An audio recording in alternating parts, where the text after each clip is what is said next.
We are at inoculation and population regulation. And what we're talking about here is in our urban environments, this highly, what we refer to as geotechnical soil, which is sort of a mix of clay and anything else that was left on these sites that was scraped up and spread out around the houses and businesses in our cities, is really not viable, balanced topsoil. It doesn't have the microbiology, all of the bacteria, all of the fungi and the algae and the protozoa and the nematodes and the various other creatures that live in this underground economy.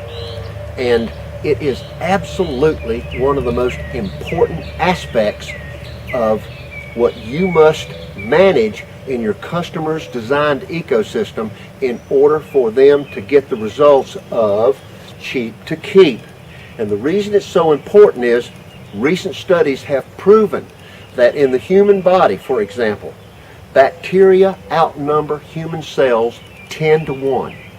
In other words, we could not exist without a proliferation of good and bad bacteria inside us, on us, and around us.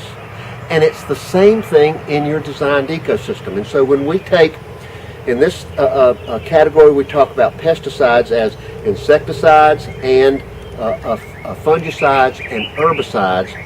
Whenever we take these things and indiscriminately apply them to the yards, and they in turn wash into the bushes and into the natural areas, you have destroyed a lot of the beneficial, along with the harmful. Don't get me wrong, now there's plenty of good being accomplished, but there's a balance to be achieved in doing this. And in order for your efforts to be sustainable, in order for you, when you begin in these tree preservation actions of inoculation, population regulation, and in our next one of time, place, and space, and the previous one of biostimulation, you are in stimulate, animate, and accelerate. We are beginning to accelerate progress toward the goal, because that's what people want.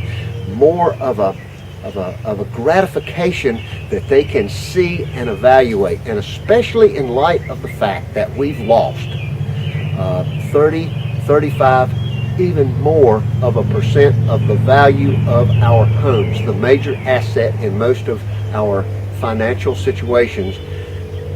The importance of accelerating this progress towards cheap to keep is very important. We're impatient. We want to recover. And when you begin to inoculate and populate the soil with all of the organisms that have been killed indiscriminately, not on purpose, not maliciously, we didn't do this, we just don't know any better, but we're learning. And so in our three balance, measure, and learn, we have learned how important it is to pay attention to this underground economy. And in these sessions of inoculation and population regulation, you're going to see how, with the careful preparation and the creation and the cooperation that you achieve as the fifth element, that in this battle for balance and in the application of these tree preservation actions in the designed ecosystem to get new, green, and growing home values, that this is an extremely important aspect. A little bit technical, but it's something that will generate jobs. We go out every week to do small jobs that mount up, and at the end of the month, we've got significant income that compensates for what we lost on the bigger jobs that we used to get when there was a lot of money floating around in the economy. That is not the case now. And so use these smaller jobs. The micro injection section at the end is kind of long. It's involved. Hang with it now. There's 3 or 4 different methods that you can use in order to accomplish this. But we go out virtually every week, especially this year when insect populations are exploding, and we use this micro injection technique to make money for the company, to get jobs and get guys out there doing tree preservation actions that aren't nearly as strenuous as the big technical takedowns and all the stump grinding and the dirt work and everything else that we have been doing in the future. So pay attention, listen up, This is going to get you the jobs, it'll make you more money, it'll make you more profit, and there's less risk involved. So here we go.